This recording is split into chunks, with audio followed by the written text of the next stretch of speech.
All right, so today we've got Amelia Chamberlain and Debbie Williams. Amelia's the director. I had the pleasure of being on the board to hire a second director in my 6 years on the board. And Amelia, luckily, since 2019, has stuck it out. Debbie's helping her with programs. Amelia came to us from the Bar Harbor Museum over in Grove. Prior to that, she was in Maine and Oregon. So we'll let them take it over.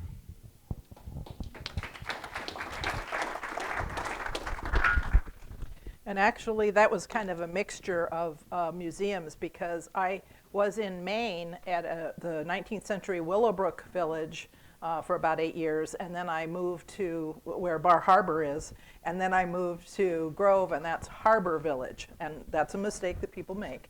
And does anybody know, since we're doing trivia, what Harbor Village was named after? Anybody in the room? No?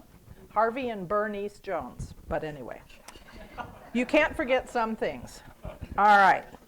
So on the screen right now for you guys over here, we've got a couple of pictures of the Stillwater History Museum and our beautiful heirloom garden, Heritage Garden. Let's see, here we go. Our mission is to illuminate, preserve, and celebrate the diverse collective history of Greater Stillwater. And this is a mission that the board has just revised. We've revised our logo recently. I think I reported that the last time I was here. And it's a pleasure to be here and talk to you again. We are mainly doing some updates on some of the exhibits that we have and our programs that we've offered. I've listed before the different things, the services that we provide.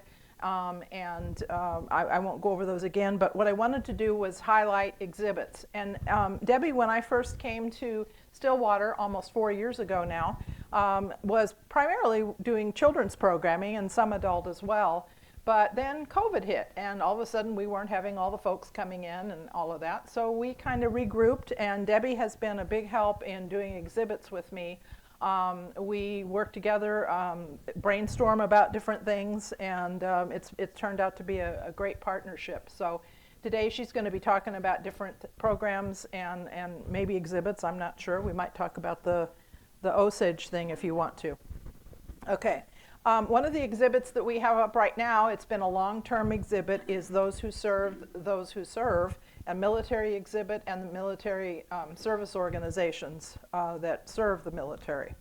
One of the pictures that this half of the room is going to miss out on, David Peters installed a 50th anniversary Rotary exhibit in the museum, and he left this little podium and the banner behind him, behind the podium, and directions on how to lead the meeting and all of that. And it was meant to be sort of an interactive thing. And the other day we had a group of kids come in, and there was a kid there. He was back there going, I said, hold it.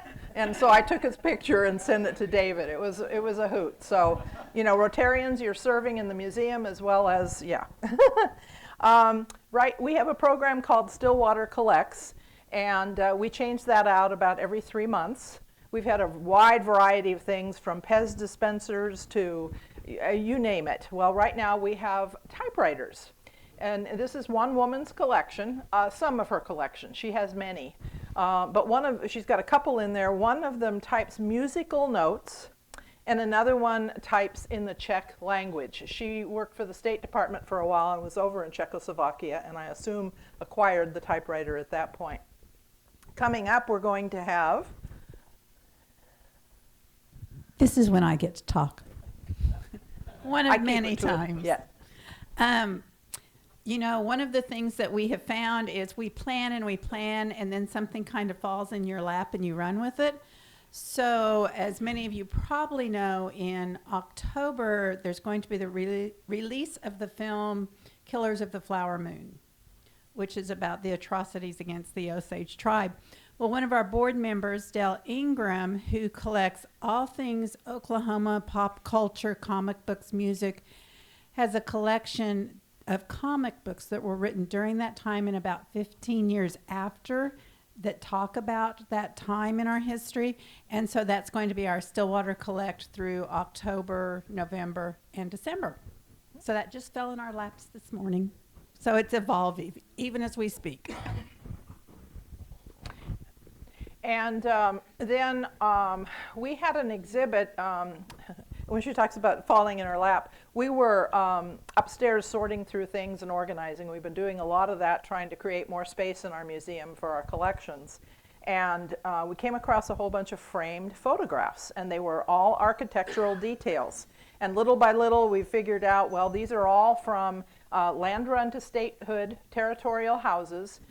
They were architectural features of Stillwater houses. And we're trying to track down all the addresses. I'm not sure we have all of that, but there's about 35 photographs. And this was done by Carol and Nick Borman. And I've been in communication with her, and she's been giving me some bits of information and such. But so it'll be an interesting display of photographs. It was last up in 2007, and we just thought we would take advantage of it again. Recently, we had a program, July 20th, on the USS Pueblo. Debbie gets to speak again. Again, this is one of those things that falls in your lap, and it's important for us to be out talking to people and interacting with people because an idea is given to you and you run with it. So last March, Glenna Craig said, hey, do you know that a survivor of the USS Pueblo is living in Stillwater? He's one of my neighbors, Stu Russell. And so we got in contact with him and said, hey, would you like to come and talk at the museum about your experience? And he said, yeah, but did you know they're making a documentary? We're like, oh, that's interesting. I wonder if we could get a copy. And we all went, I doubt it. But I left on vacation and came back 3 weeks later and contacted Stu to make sure we had everything organized. And I said, did you ever find out if we could get a copy of the documentary? And he said, no, I really didn't follow up. And so as I was pulling things together, I found the email for the director of the film, and I just emailed him.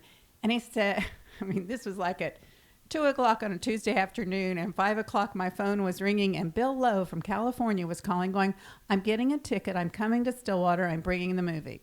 So I know many of you were with us on July 20th to see the screening of the documentary. Excuse me. We had Stu there, as well as the director, and another one of the survivors was there. He came down from Kansas City. And after the film, they were able to share some of their experiences. So again, it kind of fell in our lap, and we are so grateful to visit Stillwater because I knew this was bigger than what I could personally handle and do well, and we partnered with them, and they got Shake, Rattle, and Roll involved, so we had good technology. It was really a special evening. And we really kind of started down this path because we do have our ongoing exhibit, our military exhibit, those who served, those who serve. And the end of this month, we're partnering with OSU's Oral History Department. There's a national initiative to try and get veteran stories. And you'll see brochures on your table. We're going to host a webinar free of charge with OSU to find out more about that. So if you are interested, if you have a story or you know someone who has a story, I have a sign-up sheet. If you would just give us your name and email, we will send you the information about the webinar. It'll be about an hour, hour and a half. But again, this is through the Library of Congress, a way to collect those stories so they're not forgotten. And I know our gentlemen who were here from the USS Pueblo said that's why they're telling their story. They don't want it forgotten. It's an important story, and our veteran stories need to be heard. So I've got my sign-up sheet. I'll see all of you afterwards, okay? And we also have a sign-up sheet for another program. We're doing a Let's Talk About It book discussion through the Oklahoma Humanities. The public library, the Stillwater Public Library, has done these in the past. And so we're kind of partnering with them, and we're doing the one in the fall, and they're going to pick up and start doing them again in the spring. This one is about Oklahoma Visions, and it starts out with a Beulah Land, I think it's called. Fire in Beulah, that's it. And it's about the Tulsa Race Massacre, and you have just a few more days to come to the Stillwater History Museum and see the traveling exhibit about that, on that topic. But we do have a sign-up list if you're interested. It starts August 17th. You pick up a free book to read. The next month, you bring the book back, and we exchange it for the next month. There's 5 books, and it will go through one book a month through December. And it's a wonderful program, sitting down and talking. It starts at 6:30 on a Thursday, so after work hours. So you might actually be able to participate. The other thing that sort of just fell into our lap, I mean, we have a lot of this. When we reach out and talk to different people or they hear about programs that we're doing, one of our goals in January was to start bringing in more arts and culture to the museum, to the auditorium, having things going on upstairs, and we've been pretty successful with that. The Red Dirt Festival was there, Dancing with Turtles was there. We had someone contact us. She's a PhD student in the English department at OSU, and she wanted to do something like poetry out loud or whatever. Well, on your tables you'll see a sheet for Stillwater spoken word. She's going to start a last Tuesday of the month thing where people will come in and read or tell stories or that kind of thing. That'll be ongoing for a while. Let's see, I think that was it on the, one other thing was the Cool Classics that's going to take place. It's the third one in the series this year. It'll be August 11th, and it's a free program. And you'll be hearing tango-inspired music. Jessica Borth is a Stillwater resident now, but she's a very accomplished person on the violin, and she teaches piano lessons at the museum, actually. And we also have Lialina, who's from OSU. She's in the music department, and she'll be on the piano. So it should be a very lively evening because it's all tango-inspired music. Again, there are sheets on the table, flyers on the table to remind you of the dates and times. We have a lot of volunteer projects right now, have people coming in and helping with identifying photographs and different things. We took on 2 major collections this year, and we're running out of room, 1, but 2, we need to organize stuff so it's more accessible. One of the collections was the Stillwater High School Alumni Museum collection. We took on part of it. The public library took on part of it. We've been working with OSU, the public library, and ourselves to take on some of these collections and find housing for them so that they don't get lost and so that they are available to folks. The other collection is from the Stillwater News Press. With the Block 34 going in, they know that at some point somebody's going to want their building. There's only about 7 of them that are working there, a few more doing, but anyway.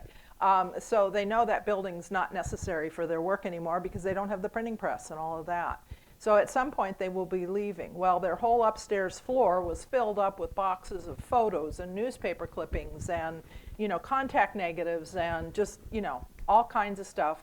All organized from a period of about the late 60s up until the early 2000s when things started going digital. But they're all organized by theme or people's names or that sort of thing. So I've gone through there. I've spent since January about 4 hours a week going through and sorting through stuff. Made a big pile for OSU that was sports photographs, and we have Stillwater High School sports photos, and then topics on all kinds of different things. All the restaurants that ever were in Stillwater, but they're in alphabetical order with a whole bunch of other businesses. So we're hoping to pull together things and put them into notebooks. And if you wanted to know about restaurants, you can look up the name and find out when it was in business. I had somebody that recently, there was an article in the Stillwater News Press, Drew, I forget his last name, came in, and he's kind of reviving. He used to work at the Ancestor restaurant. And so I had stuff that I had pulled from the Stillwater News Press. They wouldn't have been able to put their hands on it the way it was organized and stuff. But now we can do that. Somebody else came in, wanted to know about the history of Boomer Lake. I had just found that in those files. So it's going to be a rich resource for us. But we do need volunteers to help us to sort those things and get them in some sort of an order that we can have it accessible. And we have photographs from the early 80s up until 2000 something, early 2000s, that are print photographs. They're varying sizes from, a 5 by 8, I forget what sizes they come in, 4 by 5 up to 8 by 10 or whatever. Anyway, they don't have names on them, many of them. And so I've got a crew that are coming in, but I'm always looking for more. They take a packet of those photos and they start looking through. You might find your mother, your father, your kid, who knows what.